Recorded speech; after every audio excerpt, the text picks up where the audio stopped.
Su política de codicia insaciable, de insolidaridad egoísta y de persecución del castellano, extendida incluso hasta el recreo de los niños, está provocando que empiecen a sufrir la misma maldición que aquejó a los alemanes en la época de Hitler. Escalofríos da pensar lo que sucedería en una Cataluña que no contara con los frenos democráticos derivados de formar parte de España y que estuviera totalmente en manos de los nacionalistas. És una pel·lícula que té moments molt còmics, el Guerra és còmic, el Boadella és còmic, el Sala Martín és còmic, els de Polònia, que surten fent gags, doncs li donen un contrapunt molt àgil, però els arguments són de fons. Creen que todo es un problema de competencias y es un problema de identidad. Entonces ofrecen transferir las carreteras o la sanidad o el carné de mariscador y sin embargo no atienden a lo que es importante, el reconocimiento de la realidad nacional diferencial allí donde la hay.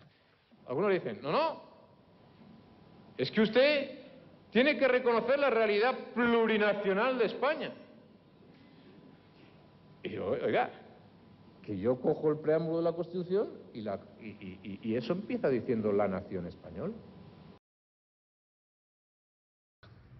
El dret d'autodeterminació és bàsic. És la millor font per prevenir tots els conflictes del món. Encara hi ha moltes persones i governs que viuen en ple mite de Babel, que és un mite prehistòric, és un mite de l'Antic Testament, on unes societats primitives veien el perill de la llengua dels altres. Però a inicis del segle XXI el mite de Babel no té cap sentit. Lo normal des d'un punt de vista patriòtic espanyol seria intentar apagar el foc de l'anticatalanisme, però en canvi des del patriotisme espanyol s'està atiant aquesta mena de ressentiment absurd i que només genera perjudicis de tota mena, no genera res positiu. Quan un ha estat, en el meu cas, ha estat amb una dona durant molts anys, ha tingut criatures, per tant, diguem-ne, en fi, ha practicat reiteradament el sexe amb aquesta dona, amb tot l'amor, ha estat enamorat, etc. Tot això, i un bon dia, per les raons que sigui, queda trencada la relació i al cap d'un temps veus aquella persona i no sents res, no sents res. Doncs bé, a mi amb Catalunya ha passat exactament el mateix. El problema nacional está enfurruñado y no digamos ahora cuando la inmigración va a seguir creciendo y las ideas de naciones que hablan una misma lengua y y tienen una misma raza, una misma conciencia, una misma tradición, es decir, ser catalanes va a desaparecer. Franco no va mai prohibir el català. Aquí s'ha fet molta llegenda en aquestes qüestions. No hi ha cap normativa que prohibeixi parlar el català.